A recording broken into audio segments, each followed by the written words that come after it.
Say all in favor? Aye. Opposed? Motion carries. New business, funding for cruising the coast.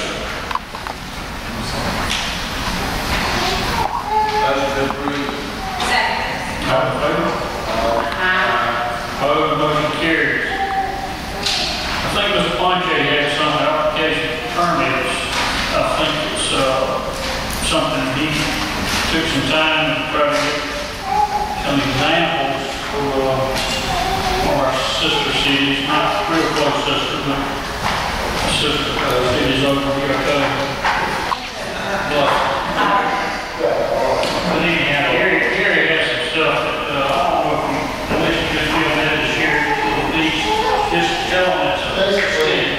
Yeah, basically, I'm just doing a little research and I'm more going to do all the next week, but proofing and all. But I know that there's people out there that want to get this schedule to use it. So we've got to have something in place.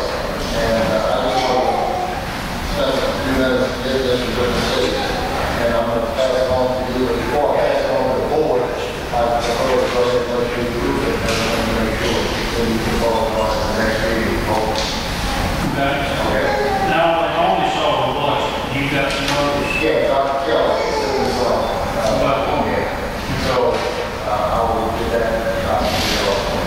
And what it is trying to put a price on the usage, for cleanup and so forth, downtown green for something you got scheduled, and that's what it is. Right. It takes a lot of Okay. Appreciate you doing it here. And still doing it, in the process. Let's see. Ethics question, Alderman Anderson. Okay, a couple of weeks ago, much to my surprise, I received a telephone call from a young attorney with the U.S. Office of Special Counsel, and said that an anonymous complaint had been alleged that I had violated the Hatch Act. And after several telephone calls with the Office of Special Counsel, I received a reply last week, and I certainly want this reply to be in the minutes of this meeting, which is why I'm giving it to you. In the spirit of open and transparent government, the Office of Special Counsel, if you'll look at page 2, page 1 explains what the Hatch Act is. I too have to go back and do a little research to find out what the Hatch Act was to see what I had violated. But the complaint was that I had used my official authority as executive director of the Substance Abuse Task Force to affect the result of an election. I did run unopposed, and I was the only one on the board. But I did run in an election. If you will look, it goes on and on for about 3 more paragraphs. At the bottom of the page, the Office of Special Counsel has concluded that the Gulf Coast Substance Abuse Task Force is a private, non-profit corporation for the purposes of the Hatch Act. And although we receive federal funding, OSC has verified that GCSATF does not receive federal funding from either Head Start or Community Service Block grants. Accordingly, we are not considered a state or local agency for the purposes of the Hatch Act, and thus employees of GCSATF are not covered by the Act because you are not subject to the restrictions of the Hatch Act. Your candidacy and any alleged political activities did not violate the Act, and they are closing their file in this matter. Ms. Schroeder, do you have a copy for the minutes? That's my motion. All in favor? Aye. Opposed? Motion carries.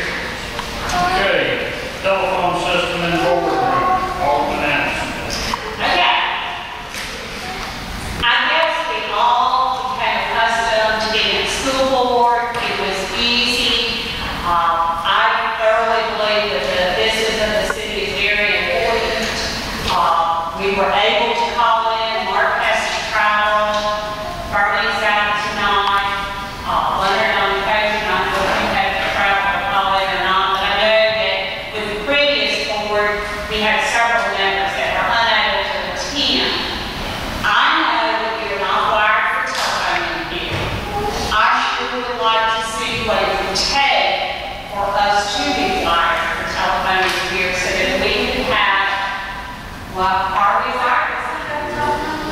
Could we not? It's a computer line. So that when we're out, we can participate on fun. Go ahead, Carol. I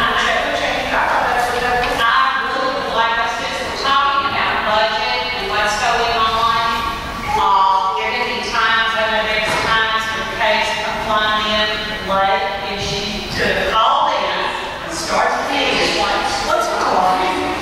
But that would certainly help us all out.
Attending on telephone, the speaker has to be like hooked up, or at least there's got to be a microphone. The public's got to be able to hear what he's saying. He's got to be heard as if he was sitting. And you can't count it for a report. Yeah, they don't count. I know they don't count for a report, but I think that there's a lot of important business that when members of us travel, and even when we're having work sessions, we'll check. We'll check on it. Thank you. Okay. If that's the will, that's right. Yes. You don't need to. Okay. We just don't catch. We get a call from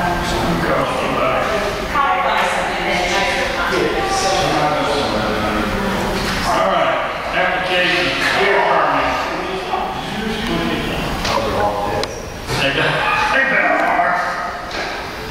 They can't walk. Application for beer permit, Howard Section, Speckle Belly Barbecue. Just like the Michigan said, they got clean bill on the request. Hey, Well, Have a motion to approve, Mr. Hamlin, we have a second. Do we have a second? Second, Mr. Fonte, all in favor? Opposed? USM Construction. There's just been some emails back and forth regarding the current construction happening at USM campus, along with the possibility of the potential for 4 new buildings to be constructed there. And the concern is regarding stormwater runoff, its effect on the bayou, and its effect on the residents downstream. I guess some discussions have shown that the campus or the school is not required to, I guess, meet all of our ordinances and guidelines, and therefore they have no plans for retention ponds or drainage issues. And my concern is with all this construction, what will it do to the residents downstream, and also the potential for new commercial development also downstream. Will their retention demands be increased because USM is not required to provide any type of retention? And for instance, being the St. Thomas Church when it was rebuilt, I guess my understanding is they did not pay their parking And I, for one, being it is my ward, but it also affects the wards next to me, would like to see what we can do to require the campus to look hard at the drainage issues and the concerns and problems that it could present downstream. Okay. I agree with what Kay said, is can we just maybe ask the mayor? Well, I think Mr. Wall, if you can offer any input, do you mind, have you heard any feedback from USF as far as drainage, and do they intend on addressing it or not? Well, I haven't got that much information from them. By email, I've been communicating with the engineer that designed it and have told them our concerns that we feel like Bear Bayou is certainly a critical area for us, and we don't need to put any more water in there than is already going there. And he said that he's going to be taking a look at it, and I asked if we could get together to talk about it. He suggested to me they have a project meeting July 21 when the Bureau of Buildings could be there at that project meeting, and asked if we could meet then, which is okay with me. It's just a little bit, out. But he said between now and then he was going to be continuing to look at it and see what kind of ideas he could come up with. He has shared his drainage calculations with me in real rough form, and I feel like there's certainly an increase in runoff there. And so he knows what our concern is, and I think if we want to wait until July 21, we can talk about it then, or if we want to try to push to have a meeting before they have that project meeting, which and in fact I was ready to know the mayor about that today. Do you think that by July 21 that whatever's going to happen is going to happen?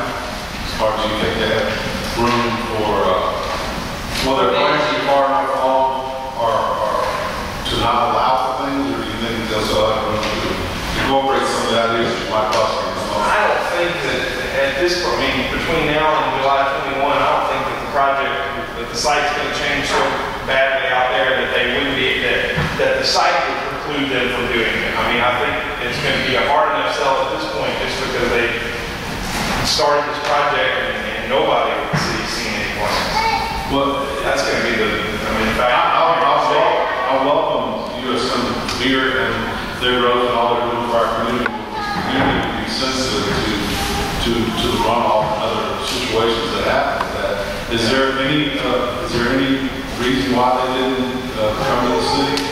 Or they just didn't need to, or they just They're not required to. They're not required to permit, they're not subject to zoning or building restrictions, they're subject to state restrictions, so like I said, they didn't have to. But that's not the same thing.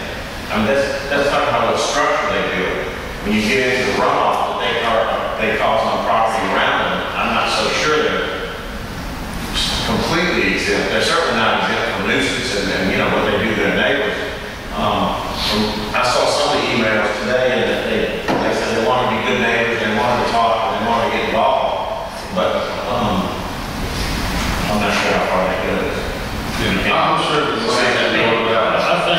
I think that anything on that property that adjoins the rest of the city, they should be held accountable about what they're doing with the water. And I just think that's just being people, what you do to your neighbor. And we've dealt with them in the past, they've been pretty accommodating. Yeah, I think it's something to be worked out. David, could you try to find out who's doing their civil on that? I know the guy's name. His name's Joel Ford, but I'm not sure what company he's with. But I can pursue it. We need to see. We probably need to see. I don't have to call Is there Francis about it. I'd rather us do this without getting her involved. She doesn't need to be building. I'd like to find out if they can submit a plan that would satisfy the neighborhood and the city's concerned about where that water may go.